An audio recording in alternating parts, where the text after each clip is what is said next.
Hi everybody, कैसे हैं आप लोग। आई होप आप सभी लोग अच्छे होंगे, सेफ़ होंगे और अच्छे से पढ़ाई कर रहे होंगे।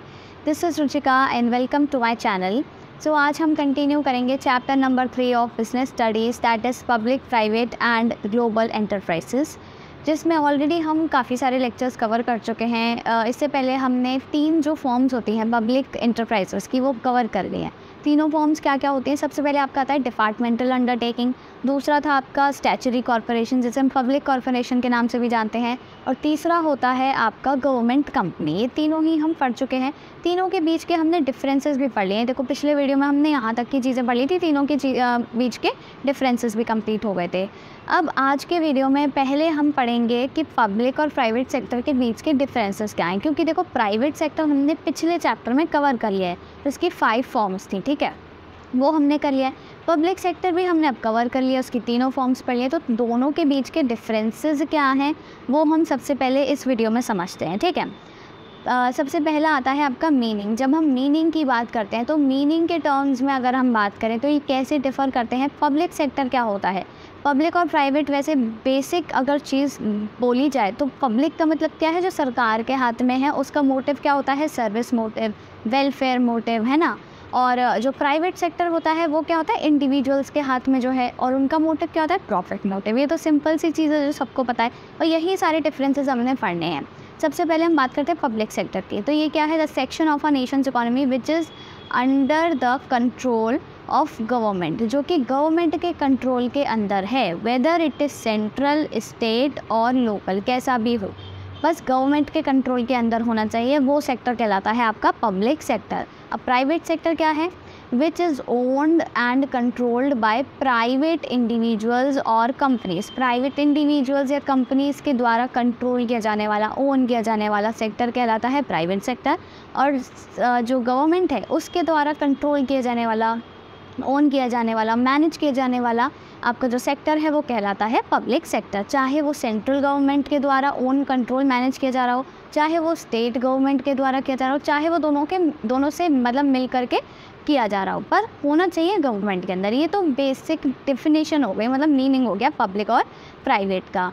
फिर अब हम बात करेंगे कि इसकी नेक्स्ट आपका पॉइंट आता है बेसिक ऑब्जेक्टिव। दोनों का ही बेसिक ऑब्जेक्टिव क्या है, जस्ट अभी मैंने बताया कि इसका होता है to serve the citizens of the country. इसका मोटिव होता है सर्विस मोटिव। यहाँ पे कैसा होता है, प्रॉफिट मोटिव होता है। प्रॉफिट अर्न करने से मतलब है इन लोगों को, हमारे वेलफेयर से मतलब नहीं होता। वेलफेयर से किसको मतलब है, गवर्नमेंट को मतलब है, ओके। फिर बात आती है पब्लिक सेक्टर मनी कहाँ से उठाता है, मतलब इसके पास फंड्स कहाँ से आते हैं, पैसा कहाँ से आता है। कहाँ से आता है भाई, हम लोग टैक्सेस पे करते हैं ना, उसी फॉर्म में इसका पैसा जाता है। यानी कि जो पब्लिक रेवेन्यू है, जैसे कि टैक्स हो गया, ड्यूटी हो गया, पेनाल्टी हो गया, जैसे हम लोग देखते हैं ना चालान वालान काट लेते हैं, तो ये पेनाल्टी है, ये जाता है सरकार के फ़ंड में। हम जो टैक्सेस पे कर रहे हैं वो जाता है सरकार के फ़ंड में, तो ये पब्लिक रेवेन्यू इसे हम कहते हैं। यानी कि पब्लिक के थ्रू कलेक्ट किया गया रेवेन्यू, या फिर सरकारी आपका जो रेवेन्यू है उसे हम कहते हैं पब्लिक रेवेन्यू। और ये हम कैसे मतलब सरकार कैसे इकट्ठा करती है, आपका फंड्स जो आपके मतलब टैक्सेस हो गए उसके थ्रू, ड्यूटीज़ हो गई उसके थ्रू, और जो भी आपकी पेनाल्टीज़ हैं। पर ये जो प्राइवेट कंपनीज़ होती हैं या फिर प्राइवेट सेक्टर है, ये कैसे पैसा इकट्ठा करता है, बाय इशूइंग शेयर्स, डिबेंचर्स और टेकिंग लोन। या तो ये लोन ले ले या फिर शेयर्स, डिबेंचर्स, बॉन्ड्स, ये सारी चीज़ें इशू करता है, इससे इसकी कमाई होती है। यानी कि कमाई का साधन पब्लिक सेक्टर का तो है पब्लिक रेवेन्यू, और प्राइवेट सेक्टर का क्या है, शेयर्स, डिबेंचर्स, बॉन्ड्स या फिर लोन ले लो, ठीक है। ये होता है इन दोनों को कमाई का साधन। अब आती है एरियाज़, ये कौन कौन से एरियाज़ कवर करते हैं पब्लिक सेक्टर में, कौन कौन से एरियाज़ आते हैं। देखो पुलिस, ऑब्वियसली सबको पता है पुलिस सरकार की होती है। Army, mining, health, manufacturing, electricity, education, transport, telecommunication, agriculture, banking, insurance etcetera. अब ये जो इंश्योरेंस बैंकिंग है ये प्राइवेट में भी आता है भाई, प्राइवेट बैंक्स भी होती हैं, प्राइवेट इंश्योरेंस कंपनीज़ भी हैं, प्राइवेट एजुकेशन मतलब प्राइवेट स्कूल्स भी हैं, प्राइवेट हॉस्पिटल्स भी हैं, यानी कि हेल्थ भी आ गया। तो पर ये कुछ मेन एरियाज़ हैं जो सरकार अपने अंडर तो रखती ही है, क्योंकि ये बेसिक चीज़ें हैं, बेसिक फैसिलिटीज़ हैं जो हर इंसान तक पहुंचनी चाहिए किसी भी कंट्री में। जैसे एजुकेशन हो गया, हेल्थ हो गया, पुलिस की सर्विसेज हो गई, ये इसीलिए पब्लिक सेक्टर के अंडर आती है, ठीक है। जब हम बात करते हैं प्राइवेट की, तो इसमें क्या क्या आ जाता है आपका, finance, information technology, mining, transport, education, telecommunication, manufacturing, banking, construction, pharmaceuticals, insurance, everything. मतलब कुल मिलाकर के पब्लिक और प्राइवेट में ऐसे कोई एरियाज़ फिक्स नहीं है, पर कुछ एरियाज़ जो है वो पब्लिक में ही रहते हैं। जैसे कि आपका ये पुलिस वाला हो गया, आर्मी का हो गया, माइनिंग का हो गया। माइनिंग का प्राइवेट में भी है, पर बहुत सारे ऐसे सेक्टर्स हैं जो अभी भी पब्लिक में ही, पब्लिक के पास ही हैं, ठीक है। तो वो कहलाते हैं पब्लिक सेक्टर के अंदर आ जाते हैं एरियाज़, और कुछ जो सेक्टर्स प्राइवेट के अंदर हैं वो प्राइवेट सेक्टर एरियाज़ कहलाते हैं। फिर आता है बेनिफिट्स ऑफ वर्किंग। अगर अब आप पब्लिक सेक्टर में काम कर रहे हो, मतलब सरकारी नौकरी है आपकी, इन शॉर्ट आपकी सरकारी अगर नौकरी है, तो आपको क्या क्या फ़ायदे मिलेंगे। आपको देखो जॉब सिक्योरिटी मिलती है। आपने देखा होगा भाई, आजकल तो मीम्स भी बहुत आते हैं, मतलब सरकारी नौकरी वाला बंदा खुद बैठ करके खाता है, उसको जॉब जाने का कोई डर नहीं है, तो उसकी जॉब सिक्योरिटी होती है। उसको रिटायरमेंट के अलाउंसेस, रिटायरमेंट जब मतलब वो 60 साल पे या फिर जब भी 62 पे, हर जॉब का अलग अलग होता है, तो जितने पे भी वो रिटायर हो रहा है, उसके बाद उसको एक लमसम अमाउंट मिलता है, यानी कि उसको रिटायरमेंट फ़ंड मिलता है पूरा, ठीक है। और बाकी अलाउंसेस मिलते हैं। बाकी अलाउंसेस जैसे कि HRA, DRA, DA वगैरह। HRA मतलब हाउसिंग रेंट अलाउंसेस। अगर जैसे आप किसी पब्लिक सेक्टर बैंक में नौकरी करने लग जाते हो, सरकारी बैंक में, जैसे SBI है, बैंक ऑफ इंडिया, PNB, तो आपको क्या है, आपके घर का खर्चा भी मिलता है, हाउसिंग रेंट मिलता है, कन्वेंस का अलाउंस मिलता है। तो बहुत सारी चीज़ें होती हैं, बहुत सारी फैसिलिटी मिलती हैं, हेल्थ अलाउंसेस मिलते हैं, प्री रिक्विजिट्स, यानी कि कुल मिलाकर के बहुत सारी चीज़ें होती हैं, बहुत सारी फैसिलिटीज़ हैं जो हमको प्रोवाइड करवाता है पब्लिक सेक्टर, अगर हम उसके अंडर काम करते हैं। अगर हम यहीं प्राइवेट सेक्टर के अंडर काम करेंगे तो हमको क्या क्या फैसिलिटीज़ मिलेंगी। सबसे पहला, गुड सैलरी पैकेज। देखो जो पब्लिक सेक्टर है, यानी कि सरकारी नौकरी है, उसमें पैसे अच्छे मिलते हैं, अच्छी खासी सैलरी मिलती है, वहाँ पर जॉब सिक्योरिटी होती है। प्राइवेट सेक्टर में भी बहुत ज़्यादा अच्छी सैलरी मिलती है, इनफैक्ट पब्लिक के कंपैरिजन में बहुत ही ज़्यादा अच्छी मिलती है, बट वहाँ पर क्या है, जॉब सिक्योरिटी नहीं होती है। आपने सुना होगा भाई, लोगों के 24-24 लाख, 25-25 लाख के पैकेज होते हैं, यानी कि वो महीने का 1.5-2 लाख रुपए कमा रहे हैं। तो ये प्राइवेट सेक्टर में होता है। प्राइवेट बैंक्स में अगर देखो, प्राइवेट एयरलाइंस में देखो, प्राइवेट हॉस्पिटल्स में देखो, बहुत अच्छी सैलरी होती है, पर वहाँ पे क्या है, जॉब सिक्योरिटी नहीं होती। यही आपका क्या कहते हैं, डिसएडवांटेज है प्राइवेट सेक्टर का, ठीक है। कम्पिटिटिव एनवायरनमेंट मिलता है, इंसेंटिव्स भी बहुत सारे मिलते हैं, तो यहाँ भी कुछ ना कुछ फ़ायदे हैं। अब बात आती है बेसिस ऑफ प्रमोशन की, यानी कि यहाँ पर प्रमोशन कैसे होता है। पब्लिक सेक्टर की जब हम बात करें तो सीनियरिटी की, मतलब आप सीनियर होते जाओगे तो आपका प्रमोशन होता जाएगा।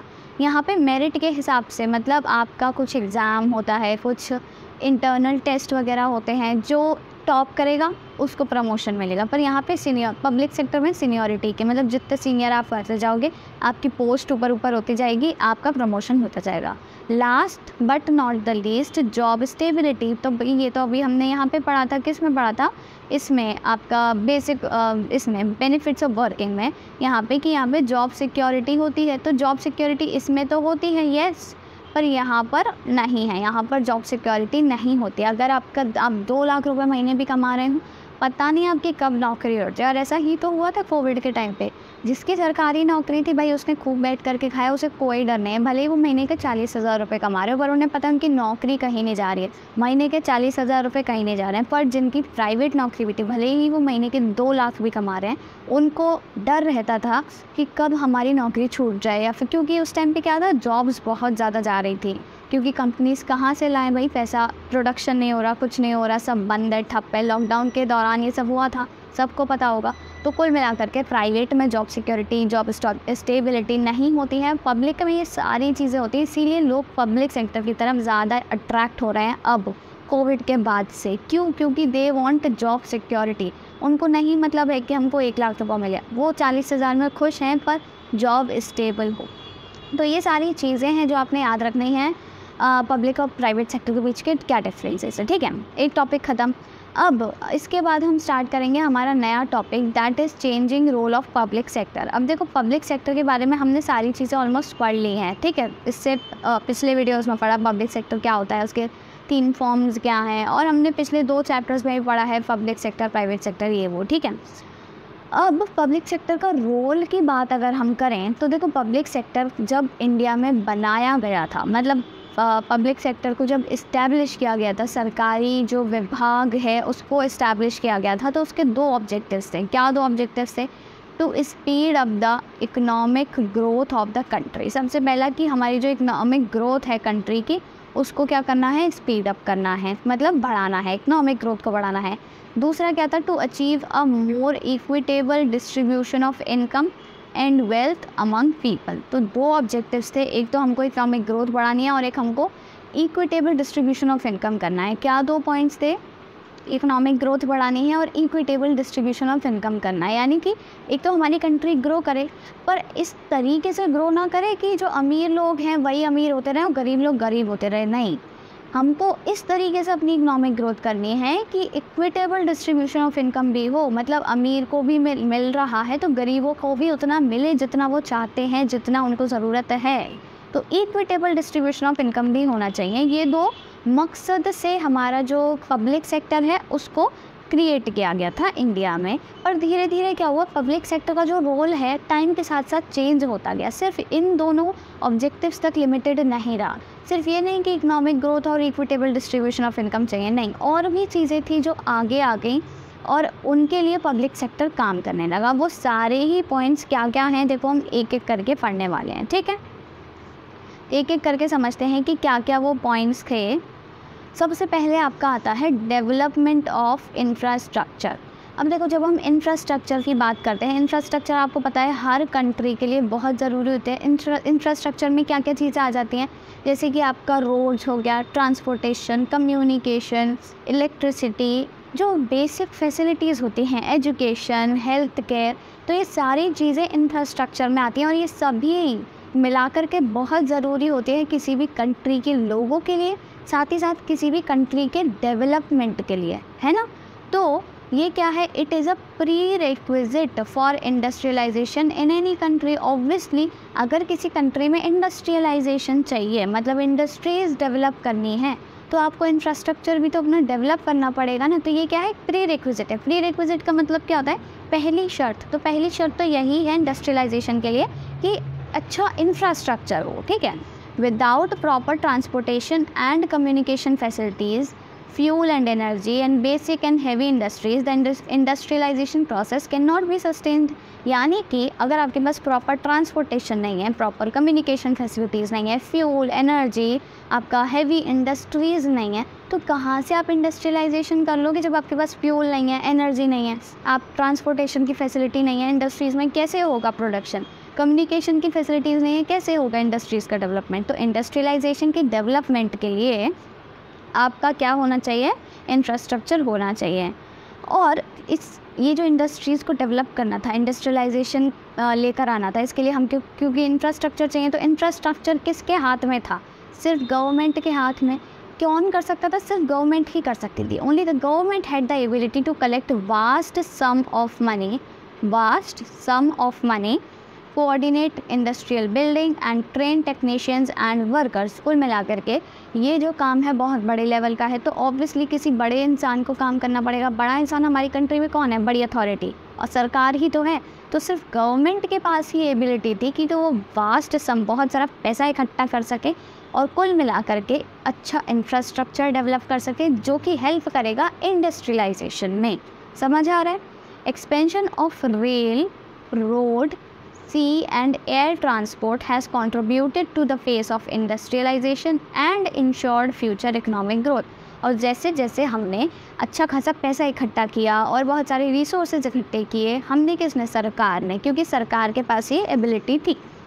तो जैसे जैसे सरकार ने ये सब काम किया तो अच्छा इंफ्रास्ट्रक्चर डेवलप हुआ। क्या क्या डेवलप हुआ, हमारे पास बहुत सारी रेल्स आई, रोड्स, सी और एयर ट्रांसपोर्ट डेवलप हुआ और इनके थ्रू हमको हेल्प मिली इंडस्ट्रियलाइजेशन प्रोसेस को और बढ़ावा देने में, साथ ही साथ हमारी जो इकोनॉमिक ग्रोथ है उसको और इम्प्रूव करने में। तो इंफ्रास्ट्रक्चर के डेवलपमेंट का जो रोल है वो भी पब्लिक सेक्टर के हाथ में आ गया। यानी कि पब्लिक सेक्टर का जो पहले रोल था वो कहाँ तक सीमित था, सिर्फ इकोनॉमिक ग्रोथ और आपका जो इक्विटेबल डिस्ट्रीब्यूशन ऑफ इनकम। अब साथ में एक और चीज़ आ गई, क्या, एक और चीज़ आ गई आपकी डेवलपमेंट ऑफ इंफ्रास्ट्रक्चर, तीसरी चीज़ भी आ गई। ठीक है, ऐसे कर करके और चीज़ें ऐड होती रहीं। अब और क्या ऐड हो गया, एक हमारा आ गया रीजनल बैलेंस। अब देखो रीजनल बैलेंस क्या है, रीजनल बैलेंस से नाम से समझ आ रहा है, रीजनल बैलेंस का मतलब है कि जितने भी रीजन्स हैं हमारी कंट्री में वो सब बैलेंस्ड रहें, मतलब इक्वल रहें।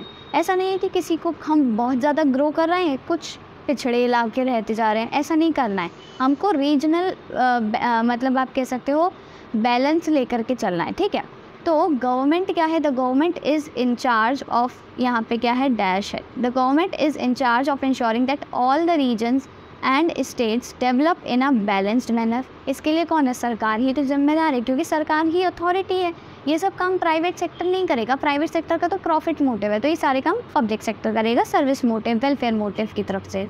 तो गवर्नमेंट ही इंचार्ज है किसके लिए, इंश्योर करने के लिए कि जितने भी रीजन्स हैं और स्टेट्स हैं वो क्या करें, डेवलप करें बैलेंस्ड मैनर में, and that regional inequalities are eliminated. जितनी भी रीजनल इनइक्वालिटीज़ हैं वो हट जाएं, रीजनल इक्वालिटी आ जाए, इनइक्वालिटी हट जाए, रीजनल बैलेंस आ जाए, रीजनल इक्वालिटी आ जाए। तो इसके लिए सरकार ही जिम्मेदार है, यानी कि पब्लिक सेक्टर जिम्मेदार है।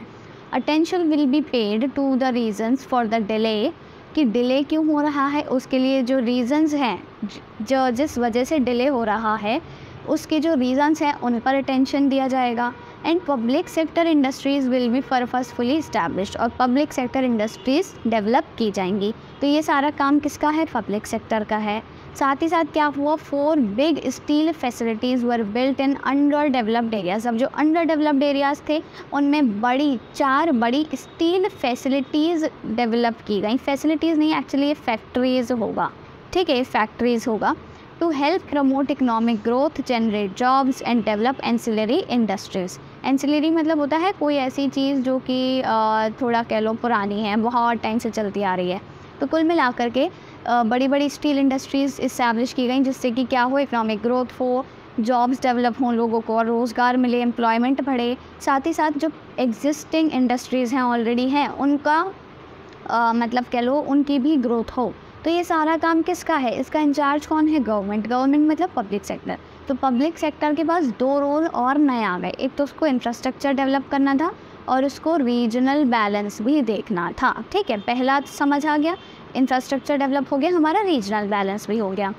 तीसरा हमारे पास आता है इकोनॉमीज़ ऑफ स्केल। अब इकोनॉमीज़ ऑफ स्केल का क्या मतलब है, इकोनॉमीज़ ऑफ स्केल मतलब देखो ऐसा होता है कि अगर हम बहुत लार्ज लेवल पर काम कर रहे हैं, ठीक है, बड़े लेवल पर हम कुछ काम कर रहे हैं, मान लो मैं बिज़नेस कर रही हूँ, तो उसमें ऑब्वियसली मेरा बहुत सारा पैसा लगेगा, बहुत सारा अमाउंट लगेगा, तो यानी कि बहुत सारा कॉस्ट लग रहा है। पर वो जो कॉस्ट है ना वो शुरू में बहुत ज़्यादा होता है, वो बाद में जाके कॉस्ट कम हो जाता है, प्रॉफिट ज़्यादा होता है। तो मुझे क्या मिलने लगती हैं, इकोनॉमीज़ मिलने लगती हैं। देखो ये टर्म कुछ ऐसे हैं जो आप अभी नहीं समझोगे, ये आपको आगे जाके समझने पड़ेंगे हायर स्टडीज़ में, क्योंकि इकोनॉमीज़ ऑफ स्केल अपने आप में एक बहुत बड़ा टॉपिक है जो हम पोस्ट ग्रेजुएशन लेवल पर पढ़ते हैं। तो ये अभी आप नहीं समझ रहे हैं, अभी मैं शॉर्ट में समझा रही हूँ, कुछ जो भी वही समझ लो। तो इकोनॉमीज़ ऑफ स्केल क्या है, जब आपको फ़ायदा हो रहा हो, कुल मिलाकर के जब आपको फ़ायदा मिल रहा हो उसे कहते हैं इकोनॉमीज़ ऑफ स्केल। अब यहाँ पर क्या हुआ, सरकार का क्या रोल था, because large scale companies demand a large capital investment. Large scale companies को क्या चाहिए, बड़ा बड़ा सारा पैसा चाहिए। The government was force to step in to take advantage of economies of scale. तो सरकार को ये कदम उठाना पड़ा, सरकार की ही जिम्मेदारी थी कि वो क्या करे, वो एडवांटेज ले इकोनॉमीज़ ऑफ स्केल का, मतलब जो भी उसको बाकी इंडस्ट्रीज से, बाकी कंपनीज से फ़ायदा हो रहा है ऑलरेडी, उनका वो यूज़ करे। तो ये काम था सरकार का, इनकी इकोनॉमीज़ ऑफ स्केल को यूज़ करे, जो भी उसका फ़ायदा हो रहा है, ये नहीं अपना खुद ही खा के बैठ जाए, ठीक है। तो वो क्या करे, बाकी जितनी भी कंपनीज से उसको फ़ायदा हो रहा है, इकोनॉमीज़ मिल रही हैं, वो उसको और अदर कंपनीज़, अदर जो आपकी लार्ज स्केल कंपनीज़ हैं उनकी ग्रोथ में इन्वेस्ट करें, ठीक है। जैसे कि इलेक्ट्रिसिटी हो गई, actually electricity, power, natural gas, petroleum, telephone industries require a large base to function economically, ठीक है।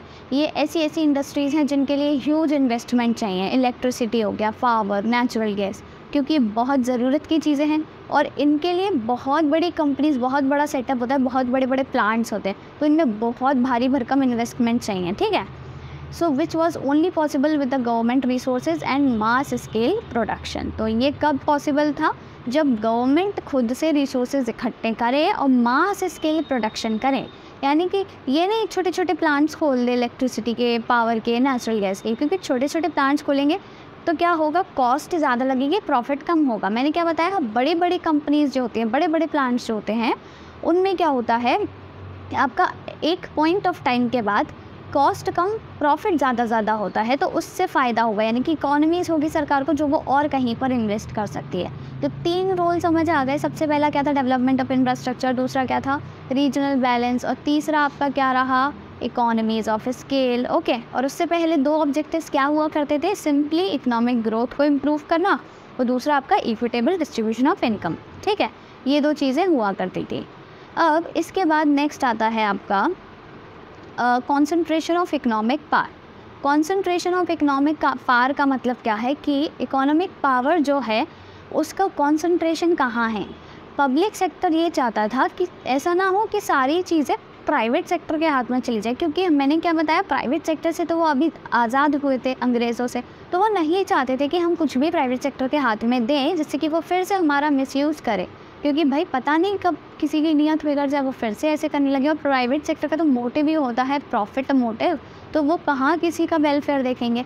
तो उन्होंने क्या किया, जो new private sector industrial conglomerates होते हैं, कॉन्ग्लोमरेट्स का मतलब क्या होता है, एक ऐसी फर्म जो कि बहुत सारी बड़ी बड़ी फर्म से बनी, मतलब 5 बड़ी बड़ी कंपनीज हैं, उनको मर्ज कर दो, एक फर्म बन गई, तो इसे कहते हैं कॉन्ग्लोमरेट। ओके, तो जो नई प्राइवेट सेक्टर इंडस्ट्रियल कॉन्ग्लोमरेट थी, should be willing to engage in heavy sectors resulting in a wealth concentration in a few hands. इस लाइन का सिंपल मतलब ये है कि जैसे मान लो पब्लिक सेक्टर में 5 कंपनीज़ हैं ऑलरेडी, ठीक है, मतलब सरकारी 5 कंपनीज़ हैं अभी हमारे कंट्री में, मान लो फॉर एग्जांपल। अब क्या होगा, 2 प्राइवेट सेक्टर कंपनी और आना चाहती हैं, 2 नहीं एक्चुअली 3 आना चाहती हैं, ठीक है। वो ये है 5 जो कंपनीज़ हैं ना पब्लिक सेक्टर की, ये है इंडस्ट्रियल कंपनीज़ है, मतलब ये इंडस्ट्रियल बोल रही हूँ, इंडस्ट्रियल गुड्स डेवलप करती हैं, ठीक है, इंडस्ट्रियल गुड्स डेवलप करती हैं। अब ये जो 3 प्राइवेट सेक्टर कंपनी है ये भी ज्वाइन करना चाहती हैं। तो ये जो 3 कंपनीज़ हैं इनको भी क्या चाहिए, मतलब आप कह लो बहुत ज़्यादा स्पेस चाहिए, बहुत ज़्यादा अमाउंट चाहिए, ह्यूज इन्वेस्टमेंट चाहिए, और बहुत सारी चीज़ें चाहिए, बहुत सारा वेल्थ चाहिए। तो ये जो पब्लिक सेक्टर है, पब्लिक सेक्टर कंपनीज़ हैं, ये क्या सोचेंगी, कहीं ऐसा ना हो जितनी भी वेल्थ है वो सारी प्राइवेट सेक्टर के हाथ में चली जाए, सारा कॉन्सेंट्रेशन उनके हाथ में चला जाए उसका इकोनॉमिक पावर का। तो यहाँ पे क्या किया, the public sector has the ability to establish massive industries that demand significant investment.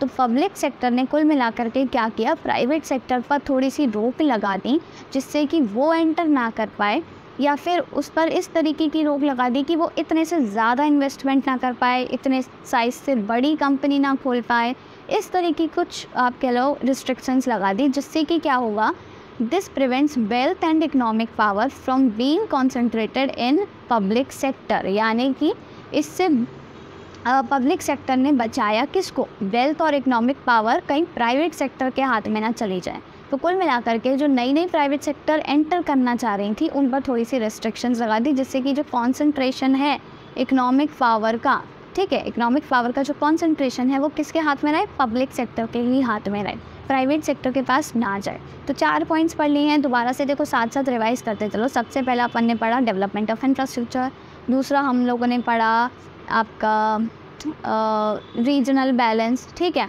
Development of infrastructure, regional balance, तीसरा आपका इकोनॉमीज ऑफ स्केल, और चौथा अभी हमने पढ़ा कॉन्सेंट्रेशन ऑफ इकोनॉमिक पावर। चौथा पांचवा आपका क्या है, इम्पोर्ट सब्सटीट्यूशन, ठीक है। इसके बाद एक और पॉइंट है, फिर हमारा ये आज का वीडियो ख़त्म।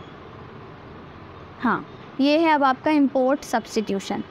इम्पोर्ट सब्सटीट्यूशन में कुल मिलाकर के क्या है, जो हमारी जो कंट्री है इंडिया, वो क्या करते हैं, उसको इंडस्ट्रीज़ डेवलप करनी थी, ठीक है। अब इंडस्ट्रीज़ डेवलप करनी है तो उसके लिए ह्यूज इन्वेस्टमेंट चाहिए, यानी कि जैसे पैसा तो चाहिए ही, साथ में बड़ी बड़ी मशीनरी वगैरह जो कि वो बाहर से इंपोर्ट करते थे, अब उसमें बहुत सारा पैसा भी खर्च होता था। तो उसके लिए क्या किया, importing heavy machinery which is necessary for a robust industrial basis was challenging, ठीक है। At that time public sector heavy engineering firms were founded to aid in the import substitution process. तो कुल मिलाकर के सरकार ने क्या किया, उन्होंने बोला नहीं, हम बाहर से मशीन ऑर्डर नहीं करेंगे, हम बाहर से इंपोर्ट नहीं करेंगे, हम उन मशीन्स को बनाने की फैक्ट्री अपनी कंट्री में लगाएंगे। जैसे अब चल रहा है ना वो आत्मनिर्भर अभियान और मतलब मेक इन इंडिया जो कैंपेन है, उस तरीके की चीज़ें पहले भी हुई थी। मतलब हमने इम्पोर्ट्स रोक दिया, हमने सोचा कि नहीं, अब हम बाहर से ऑर्डर नहीं करेंगे क्योंकि ये बहुत ज़्यादा चैलेंजिंग है, इसमें बहुत ज़्यादा पैसा वेस्ट होता है।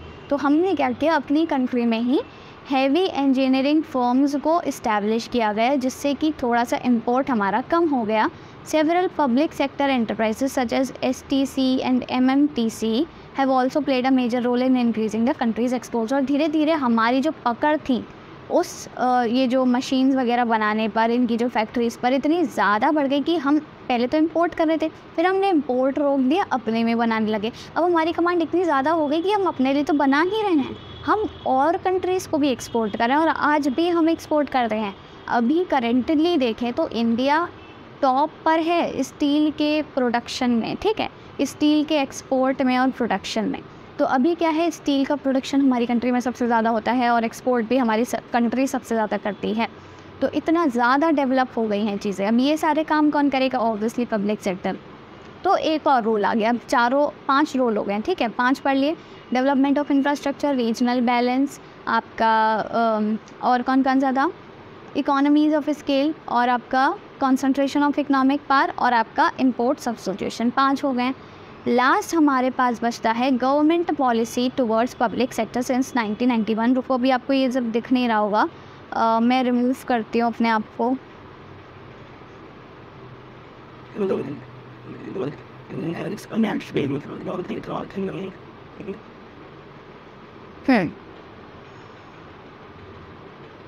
अब देखो यहाँ पर ये क्या बोल रहे हैं, government policy towards public sector since 1991। अब क्या हुआ, इंडस्ट्रियल पॉलिसी जो आई थी 1991 में, उसमें क्या हुआ था, गवर्नमेंट ऑफ इंडिया ने 4 मेजर रिफॉर्म्स आपके इंट्रोड्यूस किए थे, ठीक है। कितने, 4 मेजर रिफॉर्म्स इंडस्ट्रियल पॉलिसी 1991 में, ठीक है। किस में किए थे, इंडस्ट्रियल पॉलिसी 1991 में किए थे। कितने किए थे, 4 मेजर रिफॉर्म्स आपके इंट्रोड्यूस किए थे। अब वो क्या थे, एक एक करके हम समझते हैं। सबसे पहला आता है आपका reduction in number of industries reserve for public sector, यानी कि पब्लिक सेक्टर के लिए जितनी भी इंडस्ट्रीज़ रिज़र्व की गई हैं, कि मतलब भाई नहीं, ये कंपनीज़ तो पब्लिक सेक्टर के लिए ही रहेंगी, तो उनका क्या हुआ, उनमें रिडक्शन कर दिया। मतलब जैसे मान लो पहले क्या था, this number is reduced from 17 to 8 and to 3 only in 2001। यानी कि पहले क्या था, 17 इंडस्ट्रीज़ ऐसी थी जो कि पब्लिक सेक्टर के लिए ही रहनी थी, ठीक है। अब उनमें से क्या हुआ, कितनी बची आपकी, 9 हटा दी, सिर्फ 8 रख ली, ठीक है। अब उन 8 में से भी 5 हटा दी, सिर्फ 3 रख ली, यानी कि सिर्फ 3 ही ऐसी होंगी जो पब्लिक सेक्टर के लिए रिजर्व रहेंगी। बाकी सारी हम प्राइवेट सेक्टर में भी मतलब उसमें प्राइवेट सेक्टर को भी आने देंगे, ठीक है। These 3 industries are atomic energy, arms and rail transport, यानी कि आपका atomic energy, arms and emanations, ठीक है, यानी कि डिफेंस वगैरह, और रेलवेज़। ये 3 ऐसे सेक्टर्स थे, ऐसे इंडस्ट्रीज़ थी जिनको रिजर्व करके रखा गया फॉर पब्लिक सेक्टर। बाकी सबको बोल दिया कि नहीं, इसमें प्राइवेट भी अलाउड है। जैसे एयरलाइंस हो गया आपका, एटॉमिक तो इसमें ही है। जैसे आपका हेल्थ, एजुकेशन, अभी आप देखते हो सब में प्राइवेट है, ये प्राइवेट हॉस्पिटल्स हैं, प्राइवेट स्कूल्स हैं, तो ये सब हुआ। दूसरा है आपका MOU, memorandum of understanding. MOU क्या होता है, सिंपली देखो, MOU की अगर मैं बात करूँ तो MOU क्या होता है, जब भी कोई 2 कंपनीज़ मिलकर के जब भी क्या करती हैं, कोई भी 2 कंपनीज़ नहीं, 2 कोई भी एंटिटीज़, चाहे वो कंपनी हो चाहे वो पर्सनस हो, मिलकर के एक आप कह लो एग्रीमेंट करते हैं, उसे हम मेमोरेंडम ऑफ अंडरस्टैंडिंग कहते हैं, ठीक है। अब यहाँ पे क्या है, under this government lays down performance target for public sector and gives greater autonomy to hold the management but held accountable for specified result. तो कुल मिलाकर के MOU में क्या किया गया, सरकार ने बहुत सारे ऐसे MOUs किए जहाँ पर आपका जो पब्लिक है, ठीक है, और प्राइवेट है। पब्लिक और प्राइवेट दो तरह की कंपनीज़ में क्या किए गए, MOUs किए गए, मतलब एक तरह से एग्रीमेंट्स किए गए, जहाँ पर प्राइवेट को ज़्यादा उन्होंने छूट दे दी। तो ये आपका पॉलिसी में चेंज किया गया था, मेजर रिफॉर्म था, ठीक है। फिर आता है डिसइन्वेस्टमेंट। डिसइन्वेस्टमेंट का मतलब क्या होता है, जब कोई भी एक सेकेंड, ये मैं थोड़ा सा रफ कर देती हूँ, जिससे स्पेस बन जाएगा। जब क्या होता है, जब कोई भी पब्लिक सेक्टर कंपनी, ठीक है, जब कोई भी पब्लिक सेक्टर कंपनी अपने शेयर्स वगैरह बेच देती है या फिर अपना जो भी उसकी ओनरशिप है वो उसको हटा देती है और किसके हाथ में दे देती है, प्राइवेट सेक्टर के हाथ में दे देती है, उसे हम क्या कहते हैं, डिसइन्वेस्टमेंट कहते हैं। तो डिसइन्वेस्टमेंट क्या है, equity shares of public sectors and equity shares of public sector enterprises were sold to private sector, जैसे मैंने अभी बताया। It was expected that this would lead to improved managerial performance and better financial discipline। और ऐसा क्यों किया गया, public से चीज़ें प्राइवेट के हाथ में क्यों दी गई, क्योंकि देखो हमने पढ़ा था अभी जब हमने डिफरेंसेस पढ़े थे, तो प्राइवेट के हाथ में क्या होता है, जब कोई चीज़ें होती हैं, यहाँ पे देखो हमने पढ़ा भी था कि आपका कॉम्पिटिटिव एनवायरनमेंट होता है और आप कह लो बेटर मैनेजमेंट होता है, बहुत सारी चीज़ें होती हैं प्राइवेट के हाथ में जो पब्लिक में नहीं होती हैं। तो ये रीज़न था डिसइन्वेस्टमेंट का, जिससे कि हमको क्या मिल सके, इम्प्रूव्ड मैनेजरियल स्किल्स या फिर परफॉर्मेंस मिल सके और बेटर फाइनेंशियल डिसिप्लिन मिल सके। फिर आता है आपका restructure and revival. Restructure and revival क्या, all public sector sick units were referred to board of industrial and financial reconstruction, that is BIFR। BIFR क्या करता है, वो सिक यूनिट्स को मतलब आप कह सकते हो पहचान करता है, रिकॉग्नाइज करता है। सिक यूनिट्स क्या होती हैं, जब हम बात करते हैं किसकी, सिक यूनिट्स की। सिक यूनिट्स कौन सी यूनिट्स होती हैं, जो जिनका धंधा ठप हो गया, कुल मिलाकर के सिक मतलब बीमार। तो ऐसी कंपनीज जो बीमार हैं, जो आगे बढ़ नहीं पा रहे हैं, जो ग्रो नहीं कर पा रहे हैं, तो उनको उनके ऊपर आप कह लो चर्चा की जाती है, उनके परफॉर्मेंस को एनालाइज़ किया जाता है, उनके ऊपर डिसीजन लिया जाता है कि अब इनको आगे यहीं रोक दे या फिर इनमें थोड़ा और इन्वेस्टमेंट करें जिससे और आगे ग्रो कर सके। तो ये सारी चीज़ों का इंट्रोडक्शन किया गया। which were potentially viable were reconstructed and restructured and which could not be revived were closed down by the board। कुल मिलाकर के जिनमें थोड़ा सा भी पोटेंशियल था कि हाँ ये ठीक हो सकती हैं, ऐसी सिक यूनिट्स जिनमें थोड़ा सा भी पोटेंशियल था कि ये थोड़ा से भी ठीक हो सकती हैं, तो उनको तो रीस्ट्रक्चर किया गया, ठीक है। और जो कोई भी ऐसी थी जिनमें कोई भी आप कह सकते हो उनमें कोई वो नहीं लग रही थी होप कि अब ये ठीक हो पाएगी, अच्छी कंपनी ग्रो कर पाएगी, तो उनको बंद कर दिया गया। तो ये सारी चीज़ें थी, ये सारे आपके पॉइंट्स थे जो आपने याद रखते हैं। एक बार हम दोबारा से देखो रिवाइज़ कर लेते हैं फटाफट से। यहाँ पे मैं साइड में लिखती जाती हूँ, ठीक है। सबसे पहले जो हमने पढ़े थे बेसिक ऑब्जेक्टिव्स क्या थे, एक तो हमको क्या करना था, इकोनॉमिक ग्रोथ इम्प्रूव करनी थी, और हमको क्या चाहिए था, इक्विटेबल डिस्ट्रीब्यूशन ऑफ इनकम। उसके अलावा और क्या क्या चीज़ें अब आएँ धीरे धीरे। सबसे पहले आपके पास आता है डेवलपमेंट ऑफ इंफ्रास्ट्रक्चर, ठीक है। दूसरा आपका आता है रीजनल बैलेंस, ठीक है, रीजनल बैलेंस हो गया। तीसरा आपका क्या था, तीसरा आपका आ जाता है यहाँ पर कॉन्सेंट्रेशन ऑफ इकोनॉमिक पावर, ठीक है, यानी कि इकोनॉमिक पावर का कॉन्सेंट्रेशन। फिर उसके बाद और क्या क्या चीज़ें आती हैं उस जस्ट अ सेकेंड, ये क्या हो गया,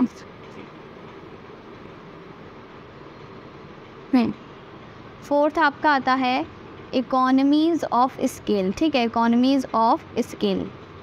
और फिफ्थ आपका आता है इम्पोर्ट सब्सटीट्यूशन, ठीक है, इम्पोर्ट सब्सटीट्यूशन। सिक्स आपका आता है डेवलपमेंट ऑफ क्या था आपका, मतलब जो भी 1991 वाली पॉलिसी थी उसका पब्लिक सेक्टर में मतलब क्या डेवलपमेंट रहा। तो ये सारे पॉइंट्स हैं जो आपने याद रखने हैं। अगर आपको पूछा जाता है what is the role of what is the changing role of public sector, या फिर how does how did the role of public sector change. तो ये सारी चीज़ें आपने लिखनी है, ये सारे पॉइंट्स आपने लिखने हैं।